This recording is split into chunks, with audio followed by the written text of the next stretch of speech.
Hello everybody, Chris here, and in this video I'd like to show you guys how to add a dark circle ring to the outside of your image boundaries.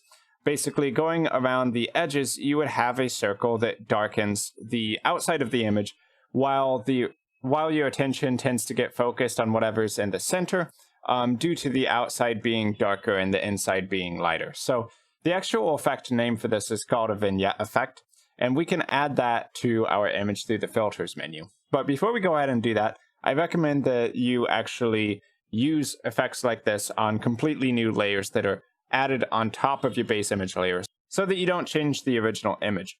So to do that, in the bottom right hand corner, there's going to be this layers panel, and you can add a new layer by hitting the new layer button right here.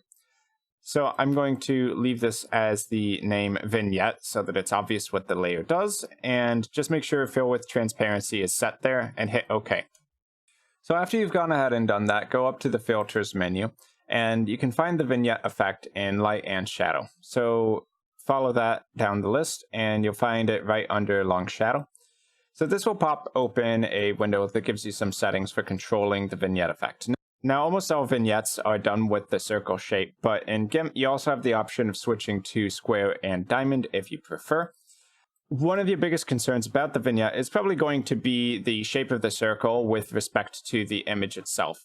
By default, we have the proportion set to 1.0, which means that rather than being a pure circle, it's actually going to change the shape of the oval to match the aspect ratio of your image. So if I drop down the radius to where we can see the entire vignette inside of the image, you should be able to see that at the center points for all four sides, they kind of line up evenly, and that's because proportion is set to 1.0. If we were to drop proportion to 0, that would be where it would just become a perfect circle, which our image is not. If we want to adjust the aspect ratio of our vignette image as well, we can use the squeeze setting, which basically after the proportion is set, if we have a proportion of 1.0, then the default circle is going to fit our image, but we can squeeze it to either be very wide or very high using the squeeze setting. So we can squeeze it down to where the vignette becomes kind of like a egg oval shape from left to right, or we could go in the reverse direction and make it more top to bottom.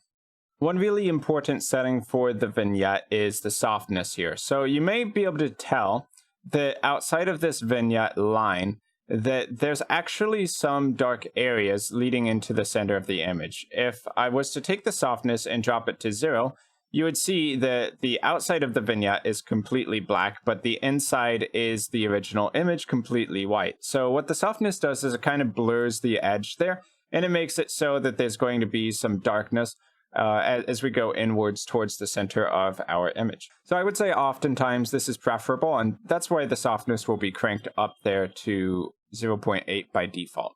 Now, because of softness, you can still get some vignette effect without actually having the black areas show in the image. So we can actually drop, or rather increase the radius to where the line itself is completely outside of our visible image. But because of the softness, we still get a little bit of that effect going inwards on our image. So if I hide the vignette layer, you'll see that everything is very, very bright as it was in the original image. But if I re-enable the vignette effect, you can see that the edges get a little bit darkened as compared to the center of the image. And what should naturally happen is that your eyes are drawn to the brighter areas in the center of the image. So this kind of effect would often be used with something like a person or an animal, anything that you want to have your attention drawn to. If we adjust the gamma setting here, it's going to affect the brightness of that vignette effect. So if we increase the gamma, it's going to be making the vignette areas brighter and brighter until basically it looks like the original image. And if we drop it towards 0, it's going to make it darker. And you can see that if we bring it really close to 0 here, that this gamma mostly affects the outer areas, not really the centerpiece. I suppose this would be the boundary of the softness. So if we actually increase the softness, then this area which gets completely unaffected would be reduced. So if you want the softness to reach further inwards, then that's when you need to increase the softness. Okay, also just a couple more settings which you may want to play around with. If for some reason you don't want the vignette to be centered in your image, you can adjust the X and Y position with these settings down here. So you can push the vignette over to the right, or the left. And if you increase the Y, it's actually going to decrease the position. It's going to make it go further down.